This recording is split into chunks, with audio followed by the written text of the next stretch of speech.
أعوذ بالله من الشيطان الرجيم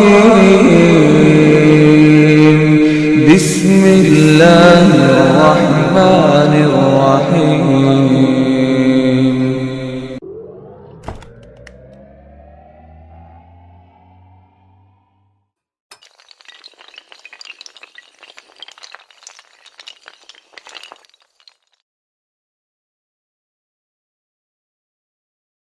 وما خلقت الجن والإنس إلا ليعبدون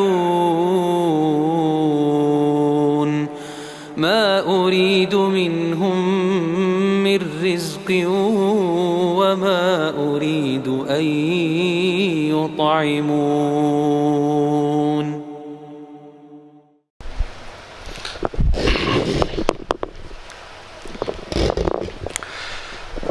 السلام علیکم ورحمۃ اللہ وبرکاتہ۔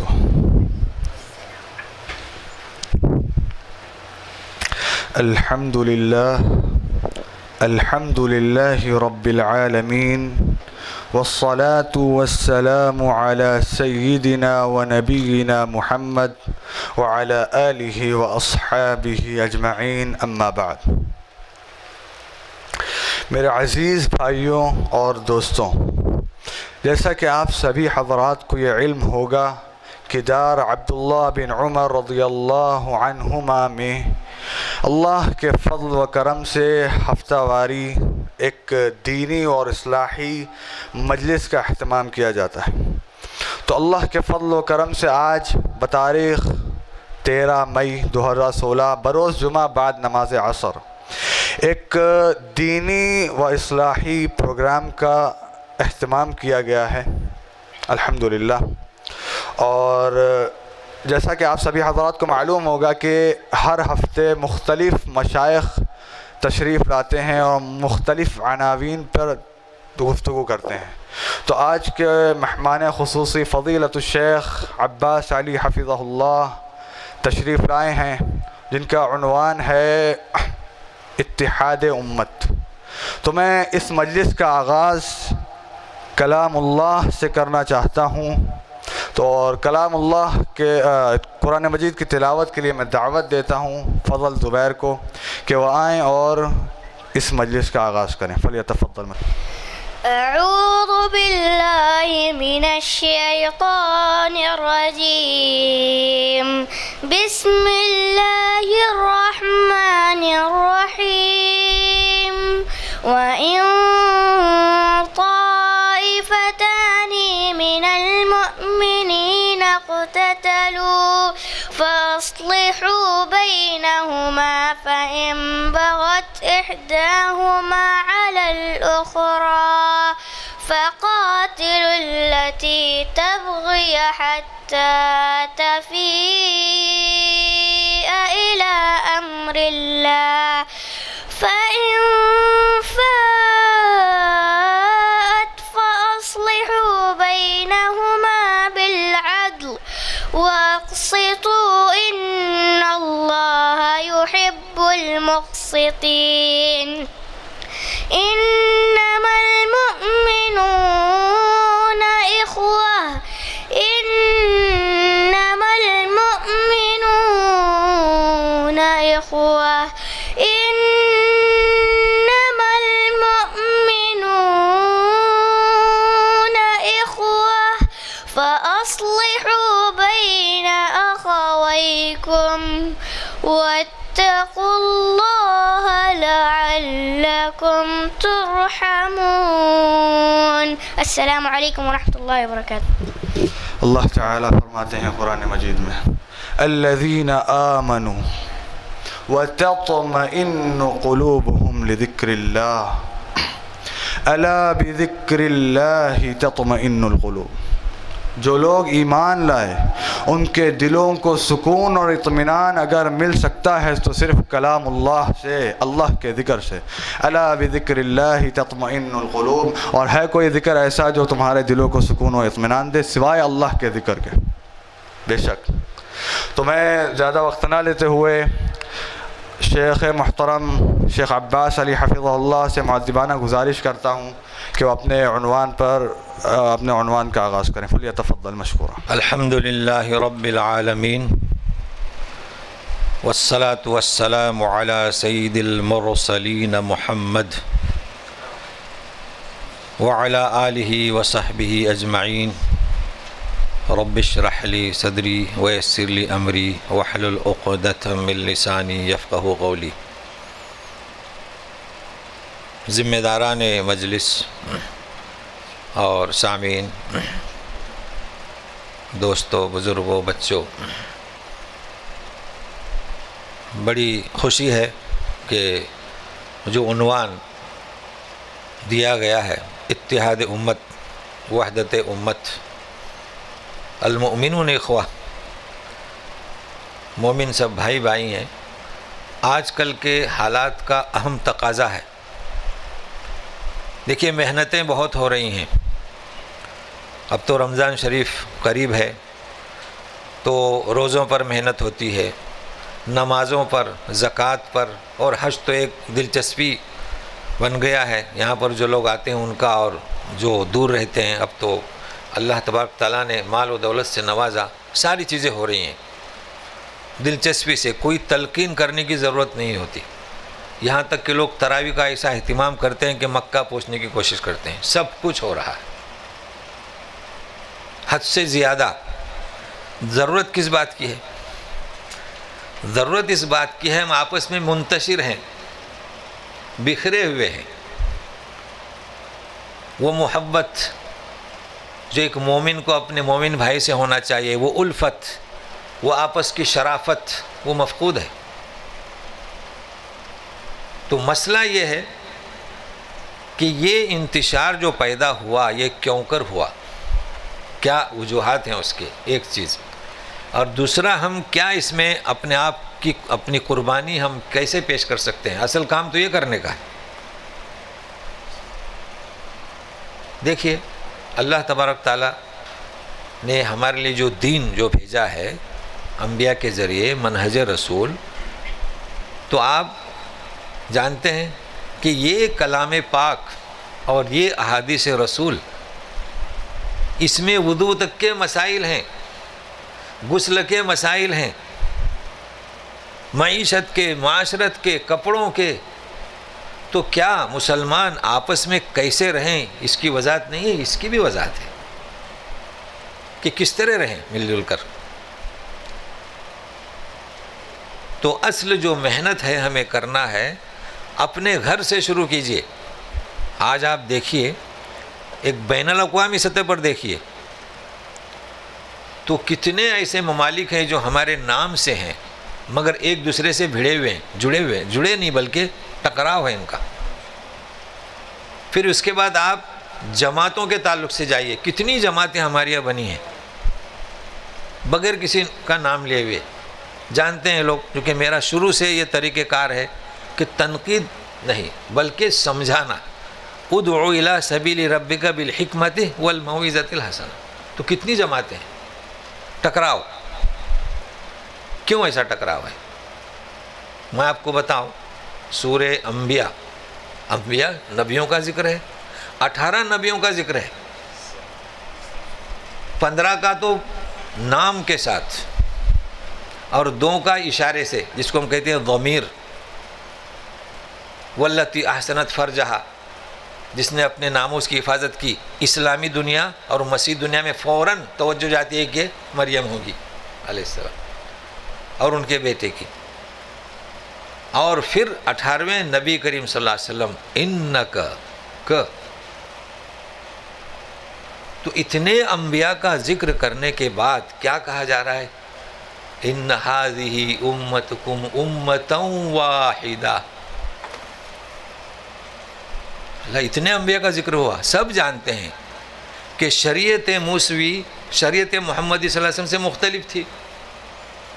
جعلنا کیا شرعۃ و منہاجا، شریعت منہج ہر ایک کا علیحدہ تھا.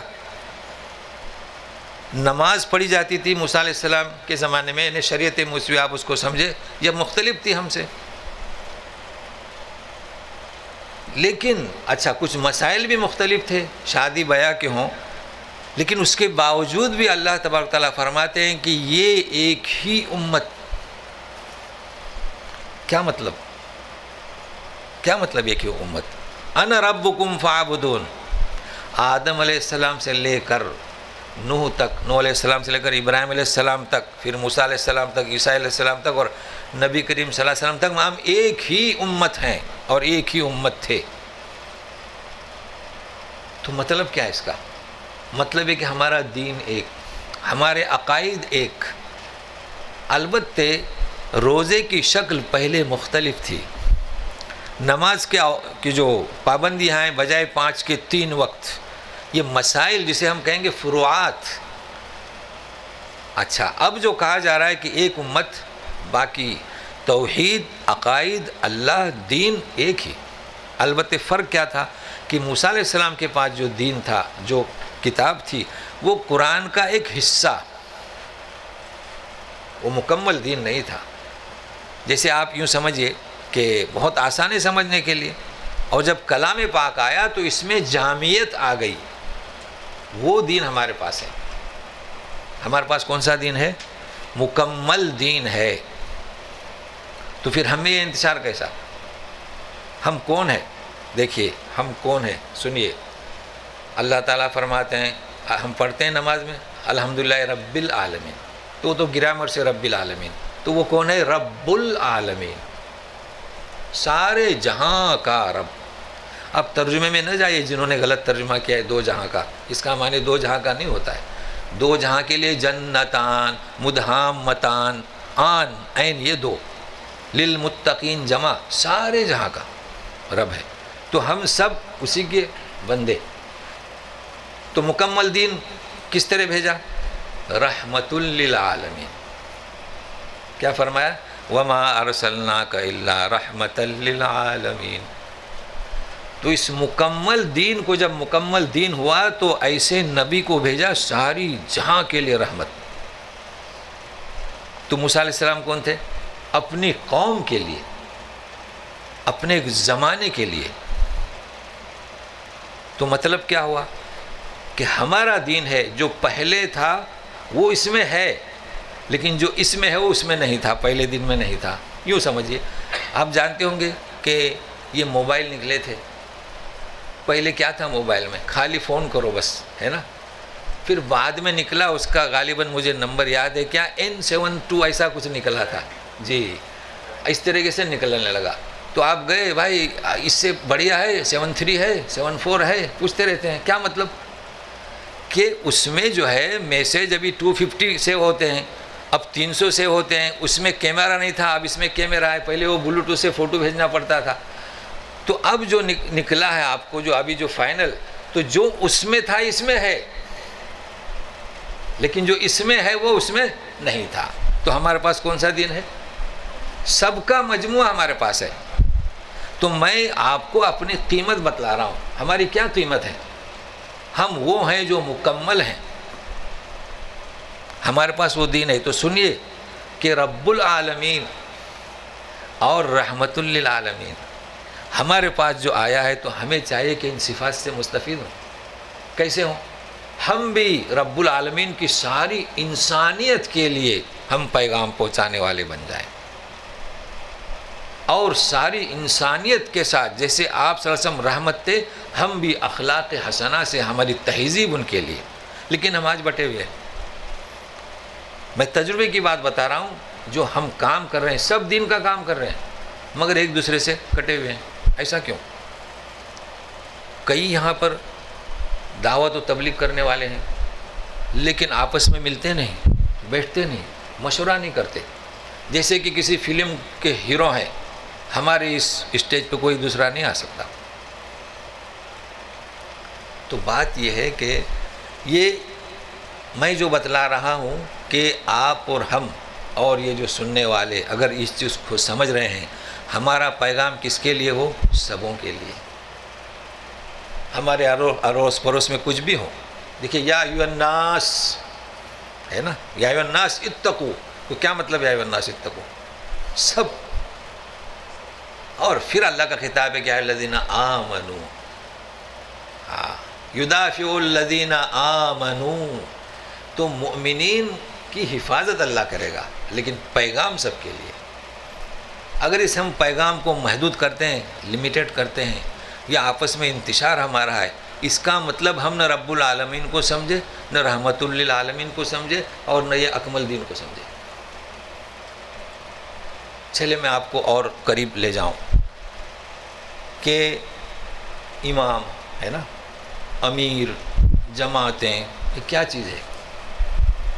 ہم کہتے ہیں کہ مومن بھائی بھائی ہیں۔ دیکھو احادیث رسول دیکھیے، کلام پاک کی آیتیں دیکھیے، یہی کوشش کی گئی ہے کہ اختلافات نہ ہوں۔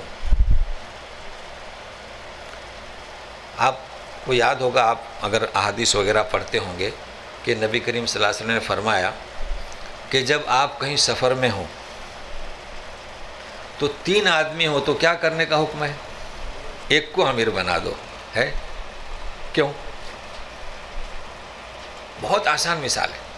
چلیے ہمیں آپ کو مکہ جانا ہے، ٹھیک ہے، ہم 3 آدمی جا رہے ہیں، گاڑی میں بیٹھے، سب کچھ ہے، مگر کلام رسول خیر الحدی ہدی محمد صلی اللہ علیہ وسلم، اس کو اپنانا ہوگا۔ کیوں فرمایا آپ نے؟ مقصد کیا؟ مقصد یہ کہ انتشار سے بچیں، اختلاف سے بچیں۔ وہ کیسے؟ یہیں سے ہم نے شروع کیا۔ دیکھیے 2 راستے ہیں، ایک یہاں کہتے ہیں قدیم اور جدید۔ اب دور سننے والے نہیں سمجھ پائیں گے، تو ایک ہے پرانا راستہ، ایک ہے نیا راستہ، ہے نا، مکہ جانے کے لیے۔ چلیے ایک اولڈ راستہ اور ایک نیو راستہ، اس لیے کہ آج کل کچھ اردو بھی نہیں سمجھ پاتے، تو 2 راستے ہیں۔ اچھا دونوں آباد ہیں، ہے نا، دونوں آباد ہیں۔ اب جب ہم 3 افراد چلیں گے تو ایک کہے گا کہ کون سے راستے سے جائیں؟ چلو اولڈ راستے سے جانے دیجیے۔ دوسرا کہے گا کہ نہیں، ہائی وے سے جانے دیجیے۔ دونوں راستے آباد ہیں۔ اب بتائیے اختلاف ہوا تو کیا فرمایا؟ امیر۔ اب فیصلہ کس کا حق ہوگا؟ امیر کا۔ امیر کہے گا کہ نئے راستے سے تو اس راستے سے جانا ہوگا۔ کیا مقصد اس کا؟ انتشار ختم ہوا نا۔ اب ہم جو امیر بناتے ہیں، دیکھیں کئی جماعتیں ہمارے یہاں بن گئی، کیا مطلب اس امیر کا؟ ہم دوسری جماعت سے بھڑ جائیں، یہ تو مطلب نہیں اس کا۔ امیر کا مطلب ہی یہی ہے کہ اختلافات کم ہو۔ اب میں آپ کو مثال دوں،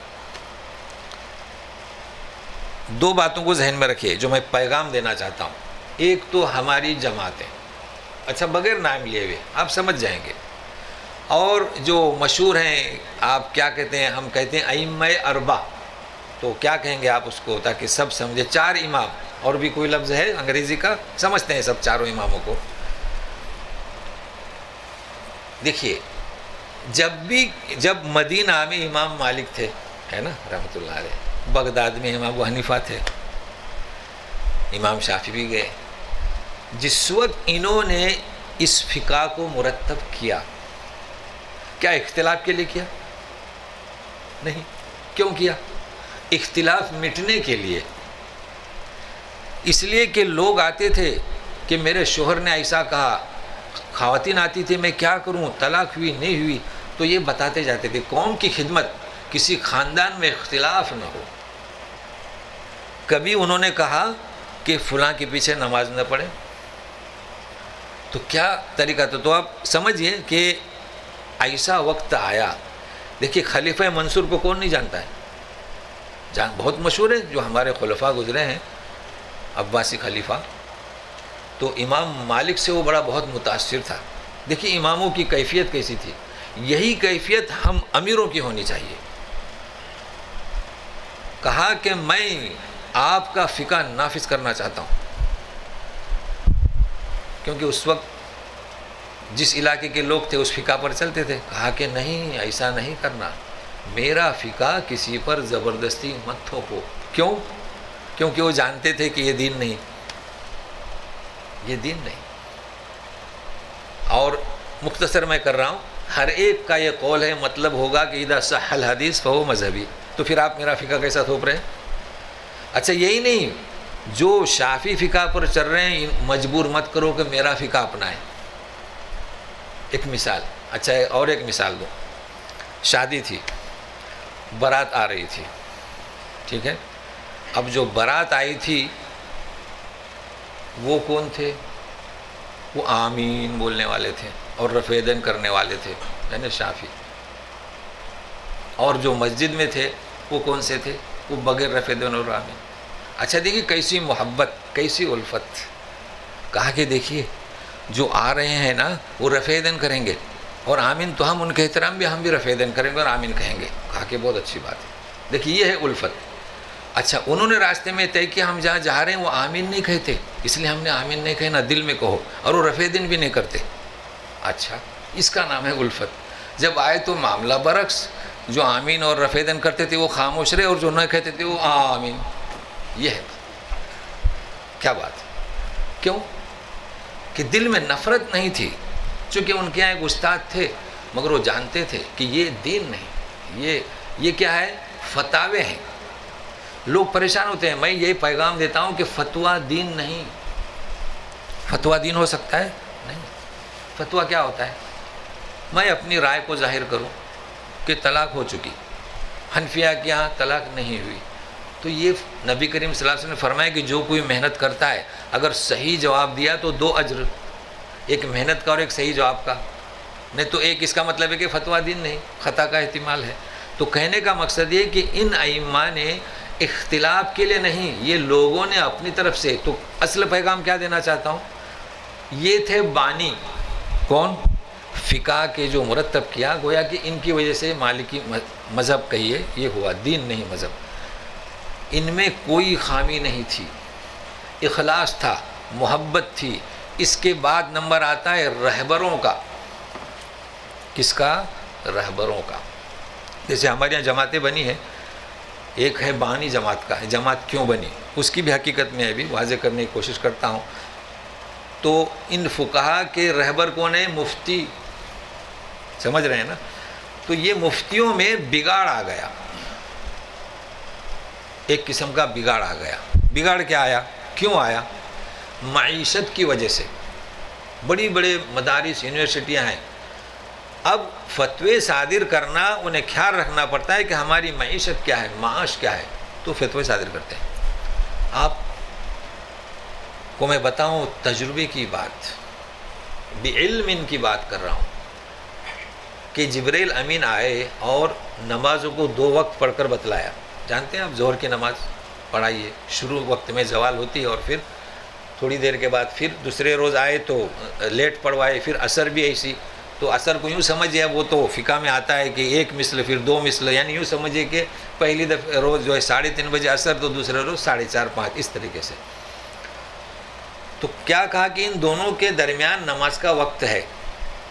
اب اختلاف کہاں ہوا کہ افضل کون سا. تو ایک امام نے کہا کہ ٹھنڈا کر کے پڑھیں، ظہر کا وقت ہے تو وہ لیٹ پڑھتے ہیں. مگر کیا انہوں نے فرمایا کہ پہلے وقت میں منع ہے؟ یقین مانیے یہ حضرات جب آتے ہیں یہاں، جب 3:30 بجے اذان ہوتی ہے، وہ نماز کیوں نہیں پڑھتے؟ آپ کیوں نہیں پڑھتے؟ حرام تو نہیں ہے نا. یہ اختلاف ہم نے پیدا کیا، یہ میں بتانا چاہتا ہوں. اختلاف کے دین میں اختلاف نہیں، بلکہ یہ اختلاف ہم نے ہمارے اس سکے کو رائج ہونے کے لیے. تو یہ تو اماموں کے حد تک تھا. اچھا اب چلیے امیروں کی بات کر رہا ہوں. دیکھیے ایک جماعت کا بانی ہے، جس نے جماعت بنائی بے شک اس نے اخلاص کی بنیاد پر بنائی ہے. کوئی بھی جماعت لیں آپ بغیر نام لیے ہوئے، اس کا مقصد کیا تھا؟ ابھی جیسے یہ بھی ایک جماعت ہے، آپ کا مقصد کیا ہے؟ ایک جماعت ہے.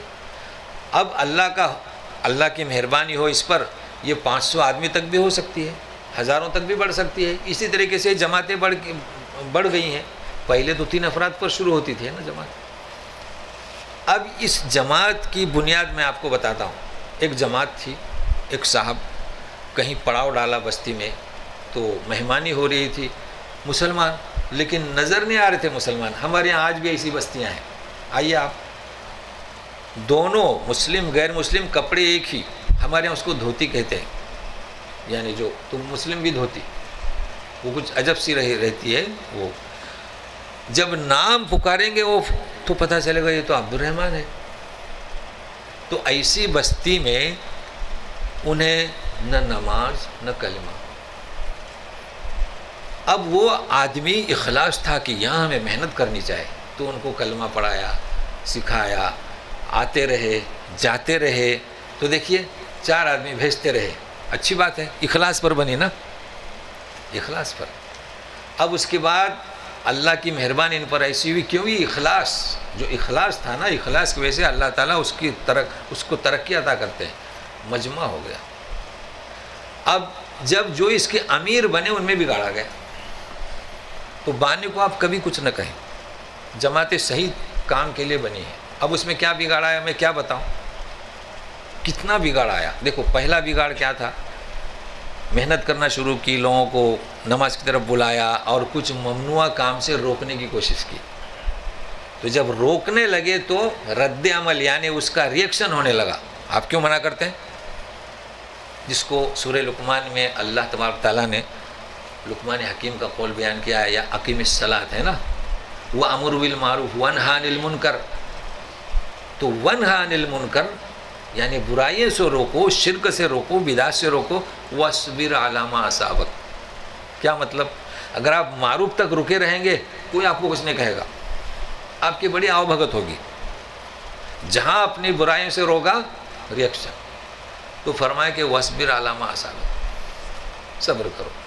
ان کیا ہے؟ ذَلِكَ مِنْ عَزْمِ الْأُمُورِ، یہی تو پختہ کاموں میں سے ہے۔ اب انہوں نے دیکھا کہ کام تو ہمارا اچھا ہے، دیکھیے شیطان کیسے کام کرتا ہے، کسی سے کہو کہ یہ بدعت ہے، یہ شرک ہے، تو ایسا کریں کہ منکر کو چھیڑو ہی مت۔ دیکھیں بانی نے نہیں بنایا یہ قاعدہ، کس نے بنایا؟ عوام نے بنایا، رہبروں نے بنایا۔ تو یہ میں جو پیغام دینا چاہتا ہوں، آپ مطالعہ کریں، دیکھیں بگاڑ کہاں آیا، باغ کے لوگوں میں آیا، شروع کر دیا۔ اچھا اب اس وقت کی حالت یہ ہے، وہ بگاڑ اتنا خطرناک ہے، سنگین ہے، آپ جانتے ہیں کیسا بگاڑ ہے؟ ان کے یہاں اصول بنا ہوا ہے کہ برائی کو نہ چھیڑیں، یعنی بری بات نہ کریں، ہے نا؟ بری بات مطلب کیا؟ شرک مت کرو، قبرستان پہ مت جاؤ، بری، یہ منکر۔ اور یہ آپس میں برائی کرتے ہیں، یہ جتنے جو ذمہ داران ہیں نا، فلاں جماعت سے ہے، وہ یہاں نہیں آئے گا، یہ برائی ہوئی کہ نہیں ہوئی؟ برائی ہوئی۔ جو لوگ شامل نہیں ہوتے، جیسے کہ آج ہمارا یہ درس ہے، جو لوگ نہیں آئے، ہمیں کوئی حق نہیں کہ ان کی ہم برائی کریں۔ جب آپ کے یہاں طے ہے کہ برائی منکر کا ذکر نہ کریں، جی، تو پھر یہ منکر کا ذکر کیسے؟ تو آپ سمجھ رہے ہیں میری بات کو؟ ہم جو یہ پیغام دینا چاہتے ہیں لوگوں کو، یہ پیغام یہ ہے کہ جو بانی جماعت ہیں، جنہوں نے جماعتیں بنائی، جنہوں نے فقہ مرتب کیے، ان کے مقاصد اور ان کے تعلیمات میں آپ کو کوئی کمی نہیں ملے گی، بلکہ وہ ہم سے بہت بہتر تھے، جاننے والے تھے، علم رکھنے والے تھے، احادیث پر، قرآن پر انہیں عبور تھا، اور کسی نے بھی کوئی بھی ایسا قانون نہیں بنایا کہ جس میں انتشار ہو۔ تو اب آپ سمجھ گئے ہوں گے کہ میرے پیغام کو، کہ یہ انتشار ہم میں جو ہوا، یہ کیوں ہوا انتشار؟ انتشار کی بنیاد کیا ہے؟ تو بھائیوں اور حضرات، ہمارے کام کرنے کی نوعیت کیا ہو کہ یہ جو انتشار ہے، آپ جانتے ہیں کہ انتشار کی وجہ سے بڑی بڑی قوتیں، بڑی بڑی قومیں ہلاک و تباہ ہو گئی، اختلافات کی وجہ سے۔ اچھا شیطان نے کام کر دیا، اختلاف رحمت، کیا اختلاف امتی رحمتن، کیا کیا حدیثیں لا کر پیش کرتے ہیں، اختلاف میری امت کا رحمت ہے۔ اچھا دیکھیے، سب سے پہلا اختلاف میں آپ کو بتاتا ہوں، اختلاف کا ہونا یہ کوئی عیب نہیں۔ آپ جانتے ہیں ہم اپنی شریعت کی بات کر رہے ہیں، شریعت محمدیہ صلی اللہ علیہ وسلم۔ دیکھیے نبی کریم صلی اللہ علیہ وسلم جب موجود تھے، خواتین میں اختلاف ہوتا تھا، بیگمات میں اختلاف ہوتا تھا، صحابہ میں اختلاف ہوتا تھا، لیکن یہ اختلاف کوئی اہم نہیں تھا، اس وقت وحی کا سلسلہ جاری ہوتا تھا۔ سب سے بڑا اختلاف جو ہوا ہے اس کو آپ نظر میں رکھیے۔ جس وقت نبی کریم صلی اللہ علیہ وسلم کیا کہیں گے آپ اس کو کہ وفات پا چکے. ہم تو یہی کہتے ہیں نا, یہ گھبراتے ہیں. جی کیا ہوا جانتے ہیں آپ؟ عائشہ صدیقہ کے حجرے میں حضرت عمر اندر جا نہیں سکتے رضی اللہ تعالیٰ عنہ. جا سکتے تھے؟ نہیں جا سکتے تھے. کیسا اختلاف ہوا؟ کس فرد سے کہ جس سے کفار بھی ڈرتے تھے. ایسی ذات, ایسا فرد کہ جب ہجرت کیا ہے اس نے تو چھپے ہوئے نہیں, علی الاعلان حرم میں گئے ہیں, طواف کیا ہے اور تلوار ہاتھ میں لی اور کہا کہ لوگوں میں جا رہا ہوں, جسے میرا مقابلہ کرنا ہے آ جائے سامنے. علی الاعلان گئے ہیں. ایسا آدمی کھڑا ہوتا ہے تلوار لے کر, کیا کہتا ہے؟ سب سے بڑا اختلاف. اگر کوئی کہے کہ محمد صلی اللہ علیہ وسلم وفات کا پا گئے تو یہ تلوار ہوا اختلاف. تو کیا پیغام دینا میں چاہتا ہوں, ہمارے یہاں بھی اختلاف ہے. شوافیہ میں, حنفیہ میں, ہماری جو جماعتیں اختلاف ہے کہ نہیں ہے. دیکھیے کیسا اختلاف ہے, کیسے مٹ گیا, کیسے ختم ہوا. انتشار ہوتا تھا. کیوں ایسا ہوا؟ حضرت ابوبکر آئے, کہاں گئے؟ نہ دیکھا آؤ نہ کچھ, سیدھا اپنی بیٹی کے پاس ہے. جو بھی تھا دیکھا نبی کریم صلی اللہ علیہ وسلم کو, بوسہ لے آئے. پتہ چلا ان کو کہ حضرت عمر تو تلوار لے کر کھڑے ہیں. اب ذرا مدد کیجئے, کیا پڑھا تھا؟ وما محمد الا رسول قد خلت من قبلی یا افہم مات او قتل انقلبتم علی اعقابکم.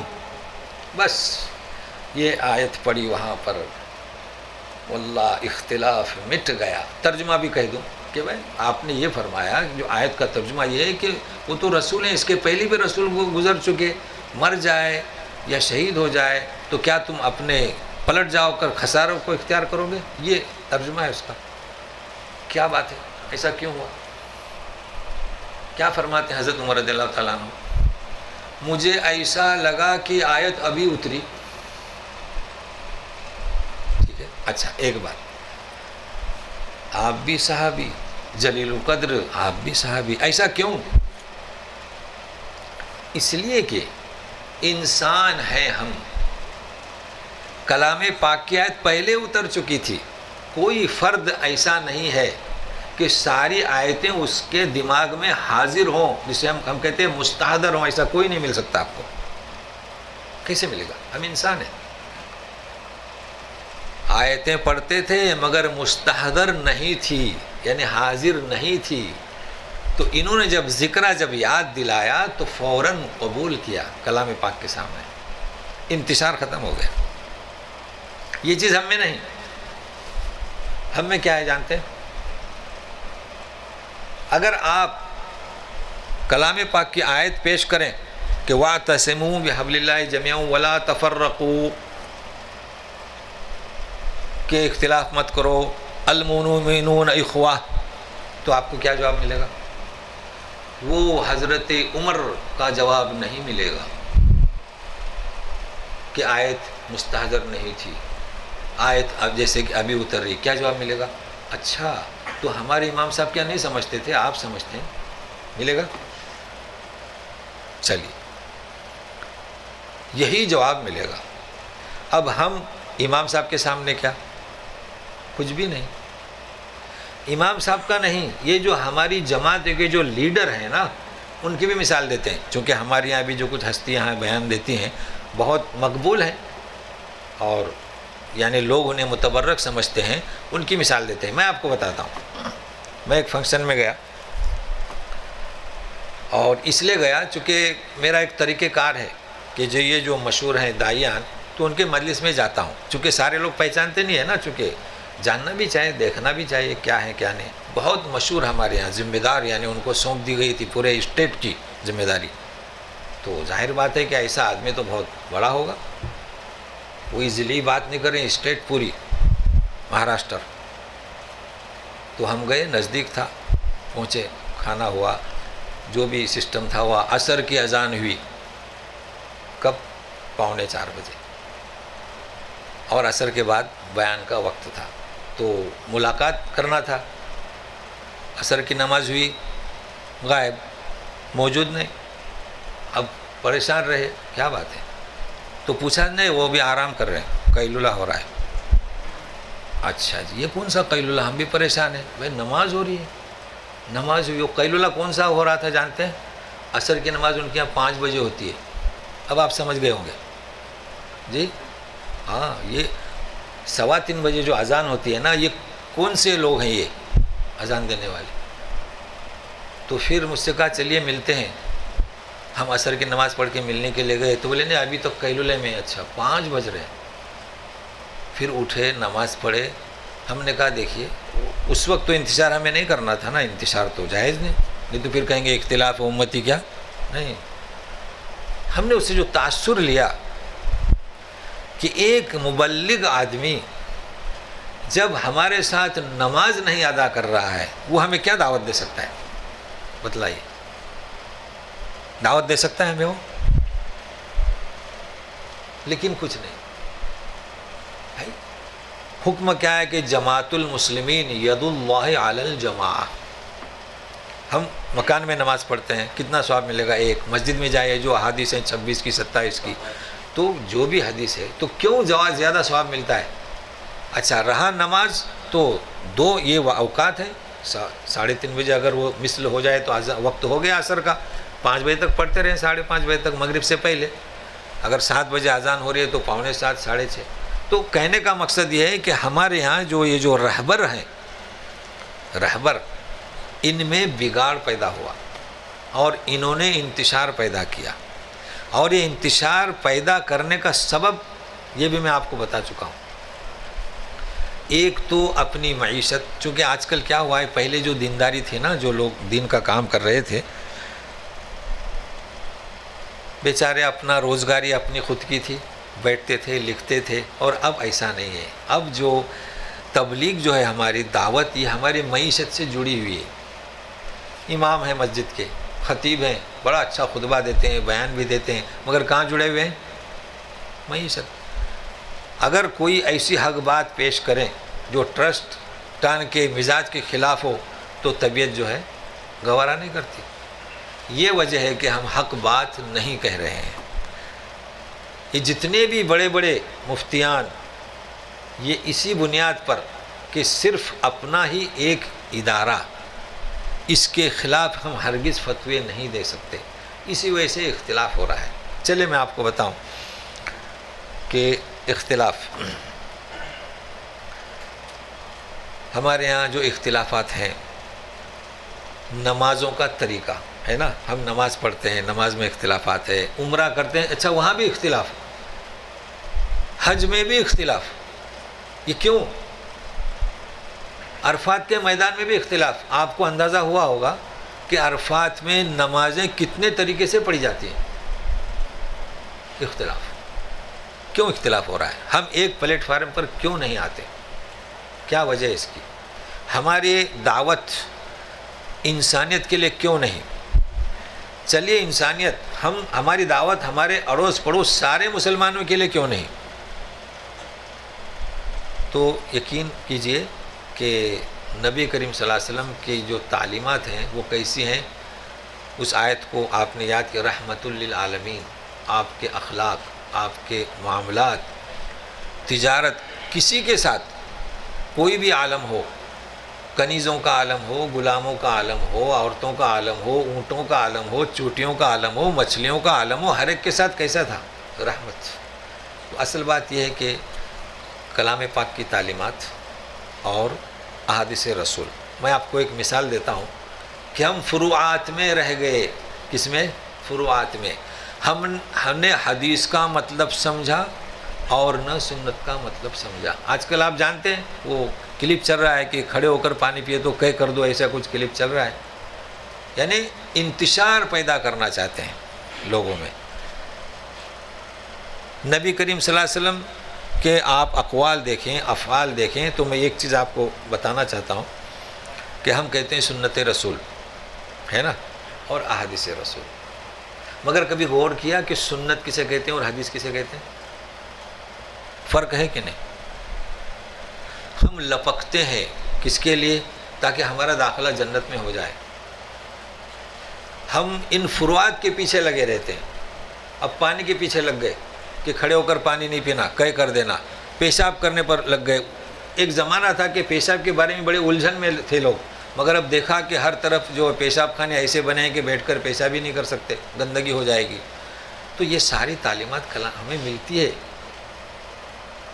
سنت رسول میں. تو میں جو کہنا چاہتا تھا کہ ہماری جو لوگوں کی جو ایک عادت بن گئی ہے، یعنی معمولی سی نیکی کر کے جنت میں جانا چاہتے ہیں، جبکہ اسلام کا یہ پیغام نہیں ہے. اسلام کا پیغام کیا ہے؟ اگر آپ عبادت کر رہے ہیں، اس سے بہتر یہ کہ آپ انسانیت کی فکر رکھیں. تو کوئی مثال دیتا ہوں. لوگ ٹوٹ پڑتے ہیں ہمیشہ. دیکھیے سنت کو اپنا وَلَكُمْ فِي رَسُولِ اللہِ أُسْوَةٌ حَسَنَةٌ، لیکن اس کی بھی ایک حد ہے، اس کی بھی ایک لمٹ ہے. دیکھیے آپ جانتے ہیں کہ حدیث میں قصہ آتا ہے کہ امامہ جانتے ہیں نا رضی اللہ تعالیٰ عنہ، چھوٹی تھی. نبی کریم صلی اللہ علیہ وسلم جب نماز پڑھتے تھے تو آپ اس کو اٹھا لیتے تھے. ہوتا ہے نا بچے آتے ہیں تو کچھ بچے ایسے ہیں کہ ان کو اٹھا لیں اور کہ انہیں تو روتے ہیں، تو اٹھا لیے تو خاموش رہتے ہیں. تو ایک دلچسپ کی بھی بات میں بتا رہا ہوں، ساتھ میں رہیں میرے. کیا کہیں گے اس عمل کو؟ سنت کہیں گے یا حدیث کہیں گے؟ یہ جو عمل ہے کیا کہیں گے ہم اس عمل کو؟ ہے نا، آپ بچہ آتا تھا تو اس کو اٹھا لیتے تھے. دیکھیے اس بات سے میں بحث نہیں کر رہا ہوں کہ ہمارے یہاں بچوں کو بھگا دیتے ہیں، ان کو تو اس کا علم ہی نہیں ہے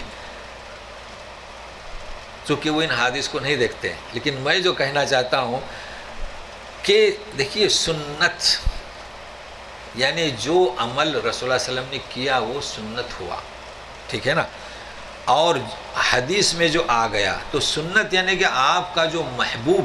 دیکھیے آپ ہمیشہ جو سنتوں کی پابندی کرتے تھے، آپ کو جو مرغوب تھا، لیکن کچھ عمل ایسے ہیں کہ مرغوب نہیں آپ کو، حدیث میں ہے. اب آپ سوچیں گے ہاں تو آپ اپنی بیگم سے کہیں کہ میں نماز پڑھ رہا ہوں ذرا بچے کو بھیج دینا، تو پھر میں گود میں اٹھاؤں گا. اس کا نام حدیث یا سنت؟ یہ میں پیغام دینا چاہتا ہوں. تو ہم کہاں تقسیم ہو رہے ہیں؟ ایسے فروعات میں جو مقصود نہیں، جو مطلوب نہیں. البتہ اس حدیث سے یا اس عمل سے جو ہمیں درس ملتا ہے وہ یہ ہے کہ نماز جو ہے ہمارے یہاں اس کی بڑی کمی ہے. نماز ہے کیا؟ نماز اللہ کی ایسی عبادت ہے کہ آپ اسے دیکھ رہے ہیں یا وہ آپ کو دیکھ رہا ہے. لیکن اگر بچہ آیا تو بچوں کو اٹھانے سے اللہ اور آپ کے درمیان کا ربط منقطع نہیں ہوتا. یہ ہمیں اس سے تعلیم ملتی ہے. ہم اس چیز کو نہیں سمجھ رہے. ہمارے یہاں تو بچے پیچھے. تو یہ کیوں ہو رہا ہے؟ اچھا کیوں؟ تو یہ لکھا ہوا ہے کتابوں میں اور اس اختلاف میں ہم پڑھیں تو غرض ہے کہ ہم اب پھر موضوع کو دہراتے ہیں کہ آیت بھی آج تلاوت ہوئی کہ المؤمنون اخوہ، کہ ہم سب بھائی بھائی ہیں. تو آپ یقین مانیے اور شریعت جو ہے ہماری یہ ایک ہی ہے، دین ہمارا ایک ہی ہے. چاہے شریعتیں مختلف تھیں اور اب جو ہمارے یہاں جماعتیں بنی ہیں، جو جماعتیں بنی ہیں ان کا مقصد ایک ہی تھا. کیا مقصد؟ کہ دین کی تعلیم کو پھیلانا. اگر ہوا کیا؟ ہوا یہ اس میں نفرت کے بیج کیسے آئے؟ جن کو کلمہ پڑھانے کے لیے جاتے تھے، ٹھیک ہے نا، تو کون جاتے تھے؟ جن کو کلمہ پڑھنا آتا تھا یہی جاتے تھے نا. بھائی آپ کو کلمہ، آپ نے مجھے بلائے، کیوں بلائے؟ کہ کوئی بات آپ اس موضوع پر کچھ ہمیں سمجھائیں، ٹھیک ہے نا. ہم آپ کو بھیج رہے ہیں جائیے فلاں مکتب میں آپ ان کو کلمہ پڑھائیں. یہ تو صحیح ہے، کوئی منع کرے گا. لیکن آپ نے اس میں ایسا بگاڑ پیدا کر دیا، 3 بچوں کو لے لیا، کلمہ پڑھنے نہیں آتا، جائیے ان کو وہاں جا کے سیکھیے. تو آپ نکلے، کہاں نکلے؟ سیکھنے اور سکھانے. تو تو آپ کو کلمہ سکھائے گا کون اور سیکھے گا وہ؟ دیکھیں آپ یقین مانیے کہ جس بانی نے یہ جماعت بنائی اس لیے بنائی تھی نہیں. تو بہرحال یہ اس قسم کے جو اختلافات ہمارے یہاں پیدا ہوئے ہیں، اس کا حل یہ ہے جو حدیث جو واقعہ میں نے حضرت عمر رضی اللہ تعالیٰ عنہ کا پیش کیا ہے اس پر عمل کریں کہ جب بھی کوئی مسئلہ ہو آپ کلام پاک اور احادیث صحیحہ میں دیکھیں. اور یہ ائمہ یہ بری ہیں، انہوں نے یہ ہر ایک نے اندازہ الفاظ مختلف ہیں. کسی نے کہا کہ اگر کوئی بات جو ہے میری حدیث کے خلاف ہو تو میری حدیث کو دیوار پر پھینک دو. کسی نے کہا کہ رسول اطاعت کے ہی قابل ہے، باقی دوسرا فرد قبول بھی کیا جا سکتا ہے چھوڑا بھی جا سکتا ہے. مطلب یہ ہے کہ صح الحدیث فہو مذہبی. یہ تو ہمیں یہ ہدایت دی گئی تھی کہ بیان کے ساتھ ساتھ کچھ سوالات جوابات بھی ہیں، تو آپ نے اگر تیار کیے ہوں تو آپ بھیجتے رہیں. تو بہرحال پھر میں دوبارہ یہ گزارش کرتا ہوں کہ آپ کی جو مجلس ہے اور آپ جو یہ پیغام لوگوں کو دے رہے ہیں بہت اچھا ہے. ہم دعا کرتے ہیں کہ آپ کو مزید جو ہے اس میں ترقی عطا کرے اور صحیح پیغام آپ پہنچا سکیں. اچھا یہ ایک مجلس ایسی ہے کہ مختلف شیوخ کو بلاتے ہیں. یہ ہمارے بھی افراد آئے ہیں نا ہر ہفتے میں یہاں مختلف، یہ ہونا چاہیے. دیکھیں یہ وہ نفرت نہیں ہے، ہر قسم کے شیوخ کو یہاں بلایا جاتا ہے اور وہ اپنی اپنی ہدایت سے نوازتے ہیں. تو مزید کچھ آپ کو میں موقع دیتا ہوں، اگر آپ پوچھنا چاہیں تو پوچھ سکتے ہیں. شرک و بدعت سے جو بھائی ملوث ہیں تو ان کو حق و صداقت کی کے سامنے جب 20 افعال کی بات رکھی جاتی ہے تو بہت متباعد ہو جاتے ہیں. اب تو سلسلہ ختم تک بھی پہنچ گیا جی تو اس میں کس حد تک نرمی اور کس حد تک سختی کرتی جا سکتی ہے؟ جی دیکھیے شرک جو ہے نا، اس سلسلے میں وہ حدیث ہے کہ جو کوئی منکر کو دیکھے تو ہاتھ سے روکے، نہیں تو زبان سے روکے، ہے نا. اور دل میں اگر آخری درجہ کیا ہے کہ دل سے برا جانے. تو اب یہ جو شرک و بدعت ہو رہے ہیں، اگر آپ میں اتنی حیثیت ہے، آپ کے پاس ایسا پاور ہے کہ آپ چند افراد کو لے کر اس کو مٹا دیں تو آپ مٹائیے. جیسے کہ ہمارے چھوٹے چھوٹے گاؤں میں جو محرم کے وقت جو تعزیہ وغیرہ بناتے ہیں، تو اگر آپ کے پاس ایسے افراد ہیں لیکن اس کے لیے تیار کرنا ہے تو آپ کر سکتے ہیں. نہیں تو آپ لوگوں کے پاس جائیے، انہیں سمجھائیے.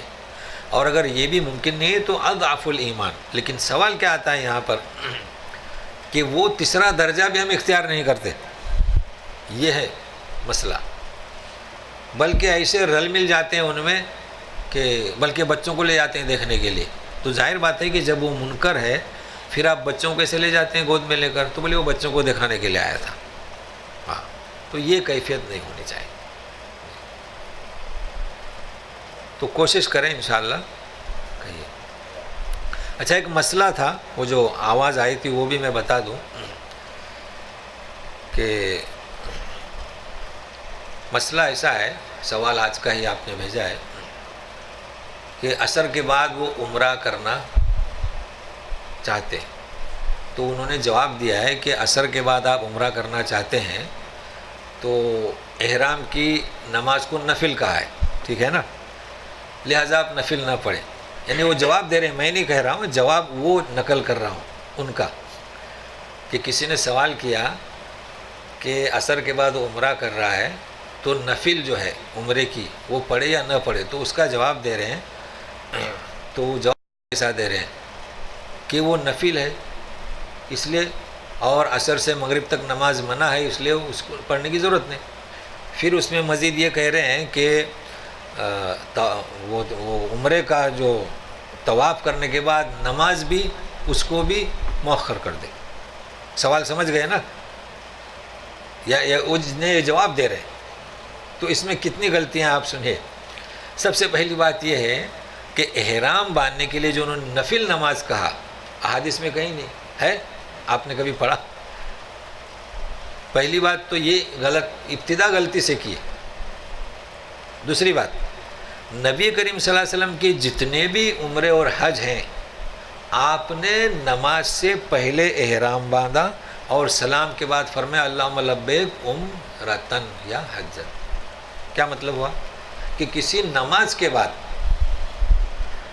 آپ نیت کریں تو احرام کب باندھیں گے؟ نماز سے پہلے، نفل کی ضرورت ہی نہیں. تو جب آپ عصر کے بعد عمرے کو جانا چاہتے ہیں تو آپ کو احرام عصر کی نماز کے پہلے باندھ لینا چاہیے. سمجھ رہے ہیں نا بات کو؟ تاکہ سلام پھرنے کے بعد کیا کہیں؟ لبیک کہیں. آسان ہے. اچھا، اب رہا دوسرا مسئلہ اس میں کہ کیا ہے طواف کی نماز مؤخر کیسے کریں؟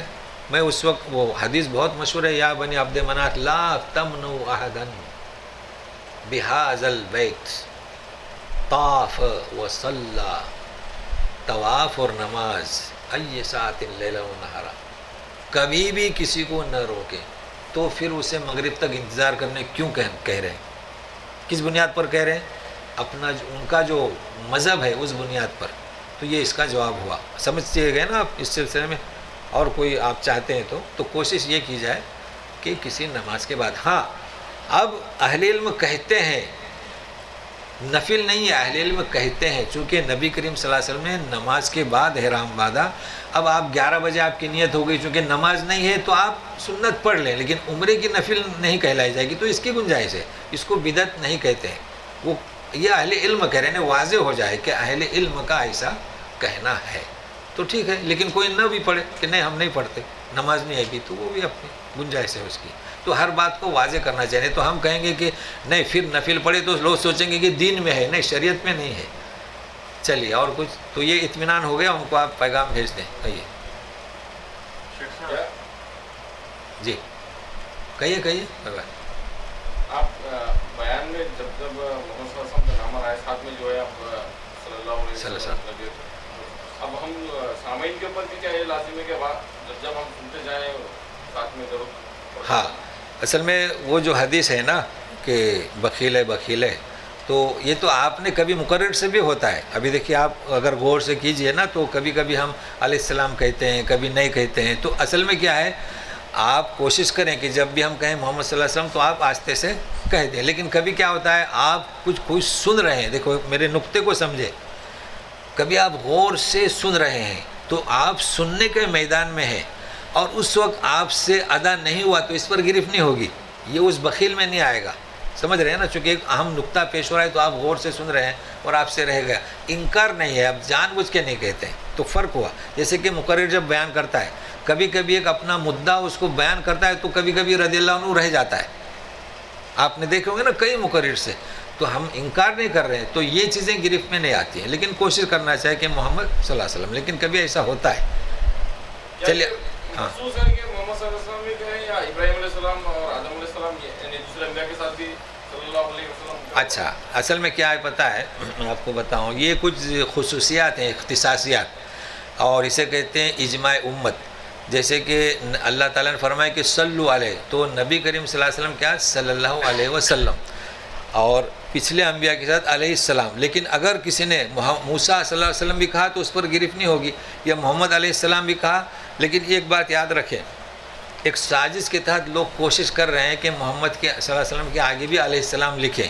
اس سے بچے رہیں، چونکہ سازش ہو رہی ہے، تاکہ وہ کوشش کر رہے ہیں کہ یہ جو آخری نبی ہے اس کو بھی ہمارے نبیوں کے برابر کریں. تو آپ کوشش کریں کہ صلی اللہ علیہ وسلم. لیکن اگر آپ نے کہہ دیا ہیر پھیر میں تو کوئی گرفت نہیں ہوگی. اچھا، صحابہ کے ساتھ میں کیا ہے، رضی اللہ عنہ، چونکہ قرآن میں ذکر ہے ورضوا عنہ ہے نا باقاعدہ، تو ہم رضی اللہ عنہ.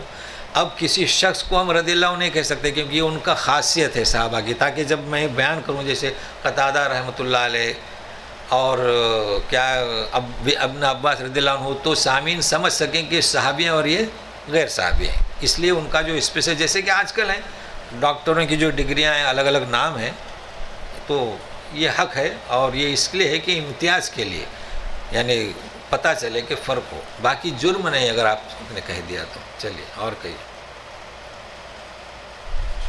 ہاں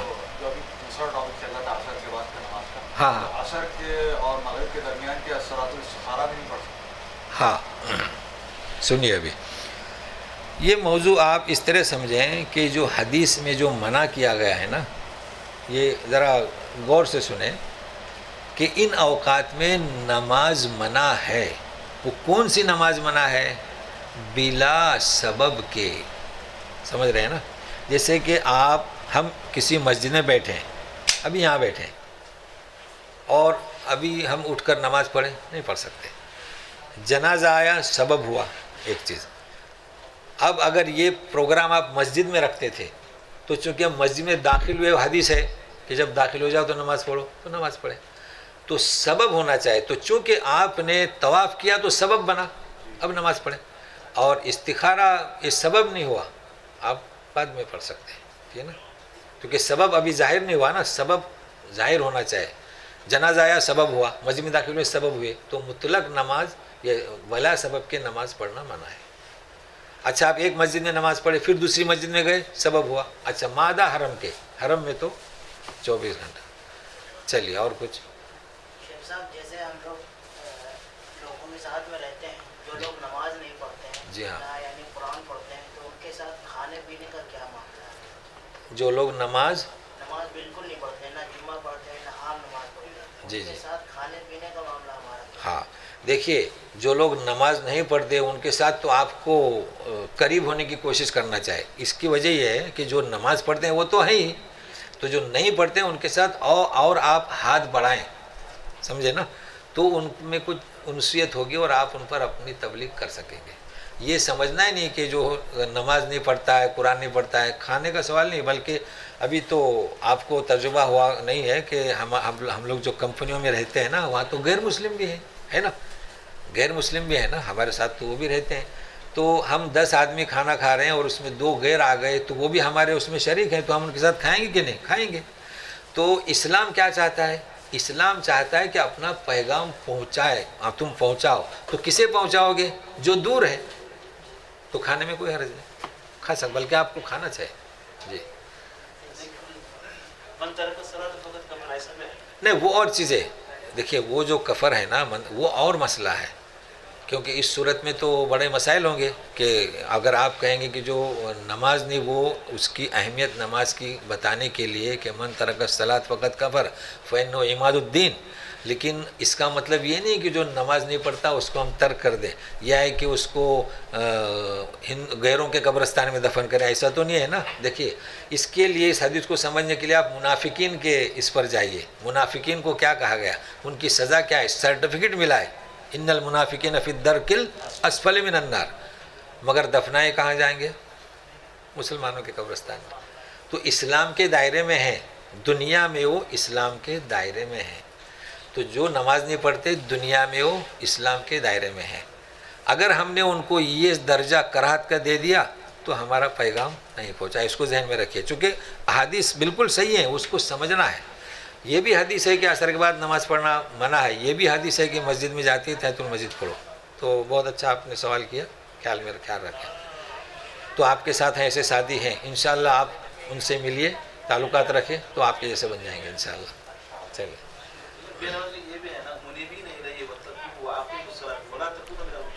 جی، یہ ان کن کے لیے ہے؟ یہ عام جنرل نصیحت ہے کہ آپ ہمیشہ اللہ سے ڈریے، تقوی اختیار کیجیے. لیکن وہ تو ہدایت پر آئے نہیں ہے نا. دیکھیے نبی کریم صلی اللہ علیہ وسلم نے کفاروں کو خطوط بھیجے کہ نہیں بھیجے نا، ایلچی بھیجے ہیں. چلیے سنیے، مدینہ میں جب اسٹیٹ بنا ہے تو کہاں بھیجا انہوں نے ایلچی؟ روم بھیجا، فارس بھیجا نا. تو آپ جب ایلچی ان کے دربار میں سفیر جاتا تھا تو کھانا پینا ہوتا تھا کہ نہیں؟ یا سفیر کو ایسے ہی بھگا دیتے تھے؟ سب سے پہلے وہ جو احترام تھے دربار کے کہ یہ سفیر آیا ہے، تو پہلے اس کا جو وہاں تو شربت، انگور وغیرہ جو بھی ہوتا تھا، اور پیر دھونا، پانی. تو کہیں بھی حدیث میں نہیں ہے چونکہ وہ مشرک ہیں آپ کھانا پینا بند، ایسا کچھ نہیں. پیغام ہمارا نہیں پہنچے گا. ہمارا پہلے میں نے کہا کہ رب العالمین اور رحمت للعالمین، اس بنیاد پر ہم پیغام کو نہ روکیں، ہمارا پیغام رک جائے گا. جیسے کہ میں آپ کو بتاتا ہوں، ایک مشرک آیا کہتا ہے کہ مجھے مسجد دیکھنا ہے. آپ کیا کہیں گے؟ نہیں، آئیے، ہماری مسجد ہر ایک کے لیے کھلی ہوئی ہے. کھلی ہے کہ نہیں؟ ہر ایک کے لیے کھلی ہے، آئیے. ایک مشرک کہتا ہے کہ مجھے قرآن دے دو، پڑھنا ہے. آ لیجئے، ہمارا قرآن انسانوں کے لیے ہے، لیکن کچھ لوگ نہیں چھونا حرام. تو یہ احادیث اپنی جگہ ہیں، بالکل صحیح ہے، احادیث میں کوئی ٹکراؤ نہیں، صرف اس میں کیا مطابقت کرنا ہے. جی تو ضرور آپ آپ اپنے دوستوں سے اچھے رہیے. چلیے نہ داڑھی کا مسئلہ لیجیے، کچھ لوگ داڑھی نہیں رکھتے ہیں، ہے نا، تو کیا ہم ان سے تعلقات توڑ دیں؟ نہیں، ہم ملیں جلیں تو ہمارے تعلقات سے سارے صفات حسنہ وہ اپنائیں گے، اس کا خیال رکھیں. چلیے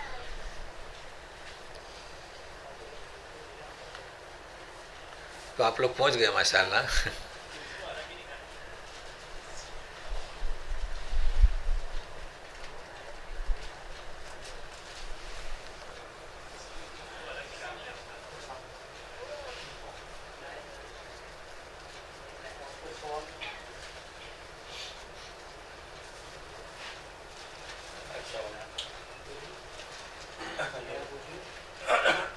باطل فرقوں میں جو لوگوں کی